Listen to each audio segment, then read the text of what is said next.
Hi, well, here we are in 2024 and here I am in the gallery in Hornsey doing my stint. It's a quiet day in September. We currently have a wonderful exhibition by the renowned artist and academician John Sprakes, which has been popular. People have been coming in and looking at the paintings. We also have some sculptures by John's brother David, which are actually quite marvellous and again are proving to be quite popular with our customers. So a positive point in the year. If you watched my video diary for last year, you will be aware that I was saying that ChatGPT and artificial intelligence will have quite a big effect on the arts, and especially visual art. And right now I'm not sure how that will play out, because now I'm hearing that maybe AI is not quite ready for reliable use yet. So maybe we have a little while longer than maybe we thought before AI starts to, destroy people's livelihoods in the creative arts. I'm hearing that it's not quite as good as we were initially told.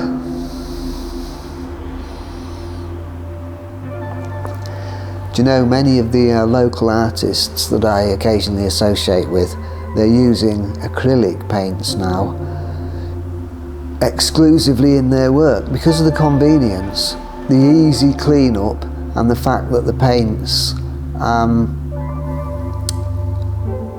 dry quickly, which means you can work quickly in layers.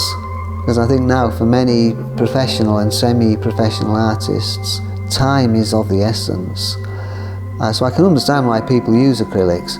I myself am still not convinced as an oil painter about switching to acrylics.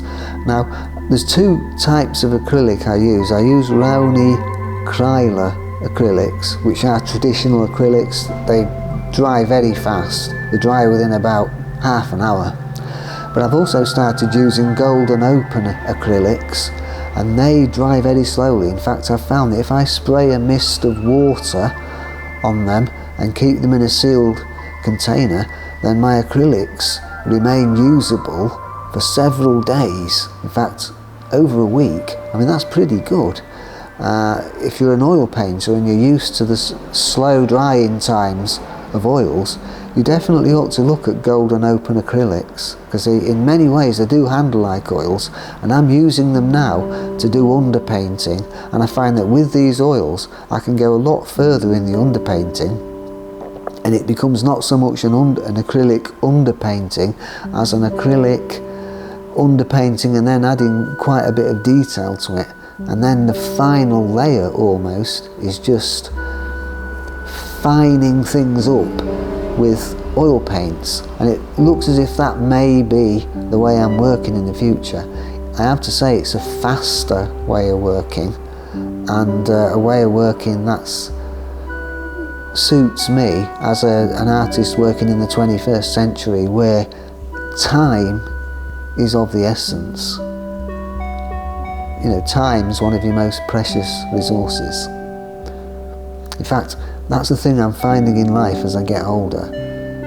Whatever you may think, your most precious resource is probably time. Not money, but time. Because time is finite.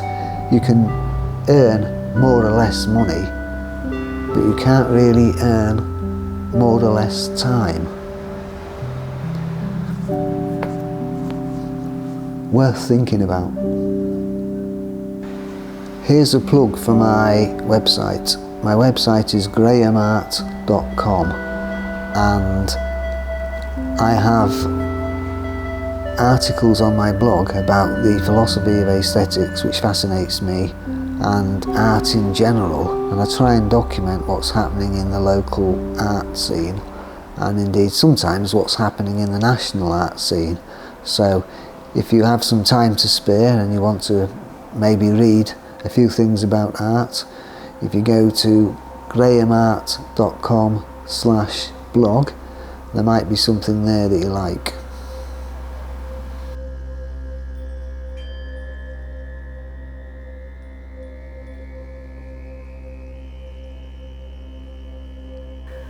You know, art seems to go in seasons, and so now we are getting towards the end of the 2024 season. It's mid-October and things are sort of quietening down as we plan exhibitions for next year. We've got some good ones coming up in some wonderful locations, so maybe I'll meet you there.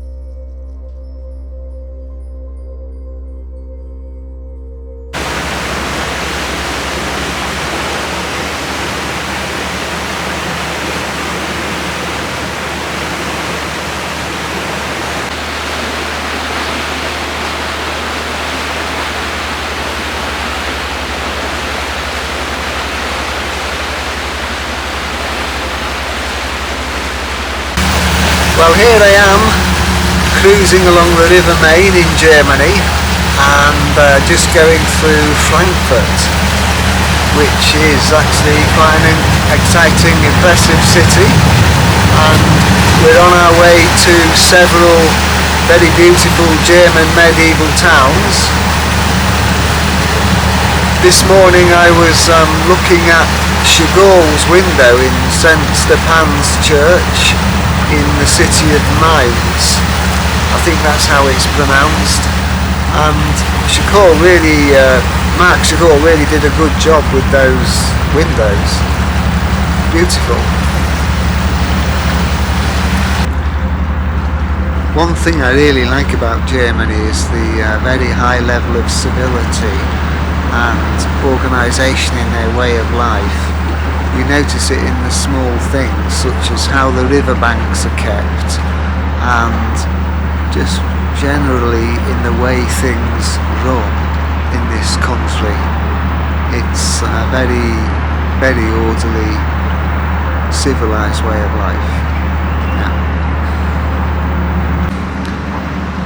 It was very interesting in Mainz to visit the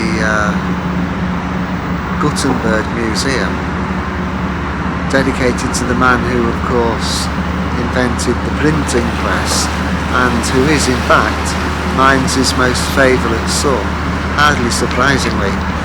Of course the printing press was a thing that helped kickstart the Renaissance in Europe, because ideas and books could be made much more cheaply and therefore could be circulated far more widely, and this began to help to loosen the grip of fundamental religion.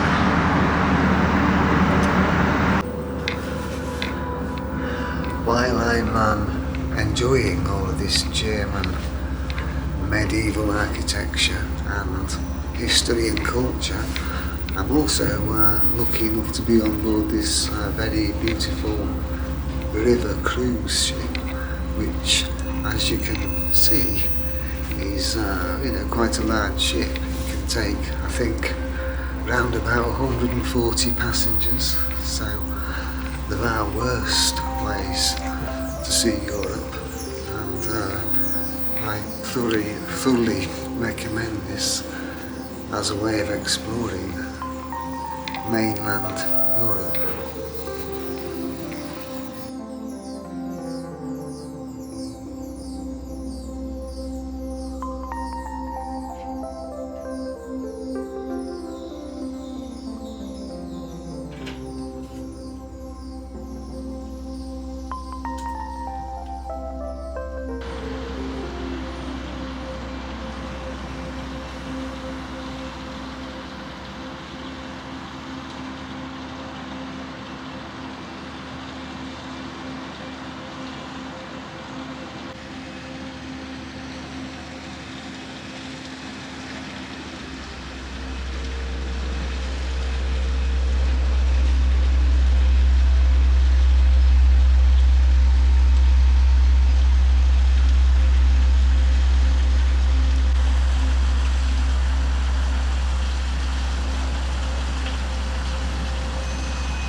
Well, here I am enjoying the beautiful sunshine on the River Main in Bavaria.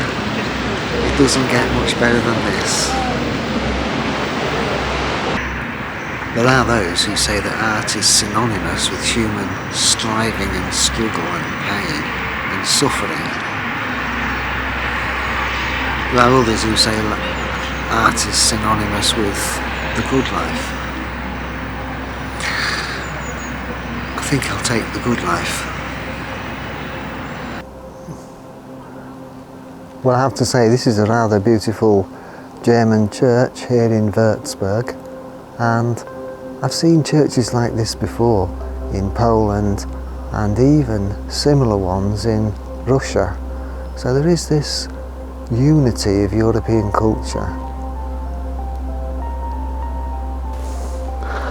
I think the guys who made this church maybe didn't want anyone to come up here, judging by the number of steps.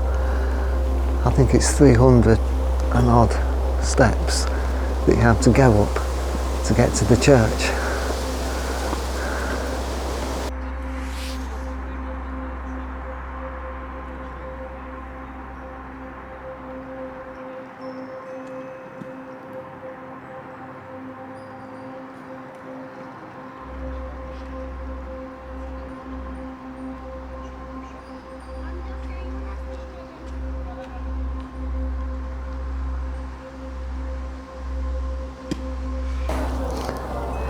Here he is again, that poor guy who was nailed to a cross.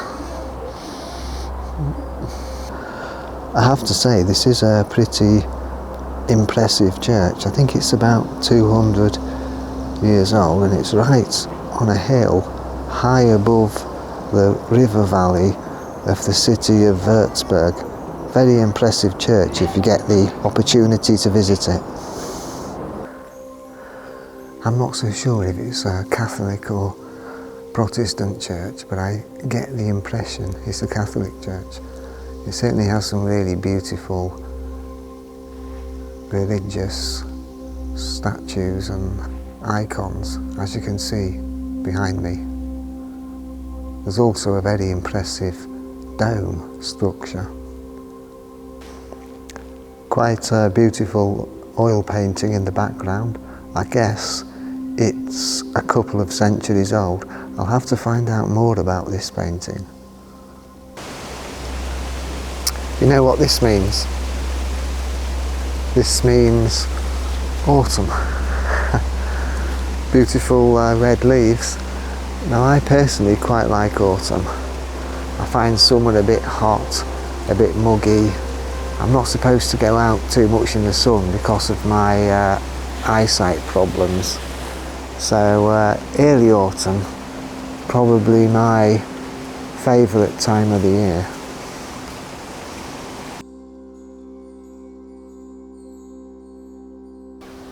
Well,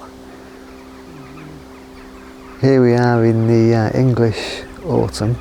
It's very beautiful because the leaves are falling, the trees are turning gold, and it really is a beautiful place to be out and enjoying the last of the moderate temperatures before winter comes along.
I could say something poetic here about the road ahead and the road behind. Just listen to the beautiful sound of the rustling leaves.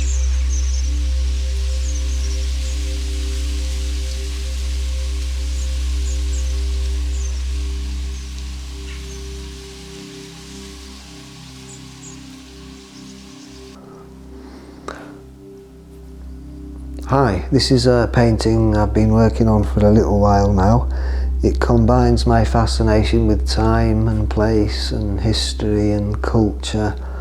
And so we have the girl sat there next to the Celtic cross, which is something that's found throughout the United Kingdom. Some of them go back to beyond 1000 AD. And a few little symbols that I like, such as the fox and the bird of prey.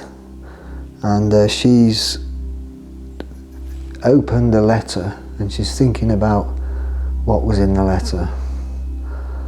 And so it just evokes a mood,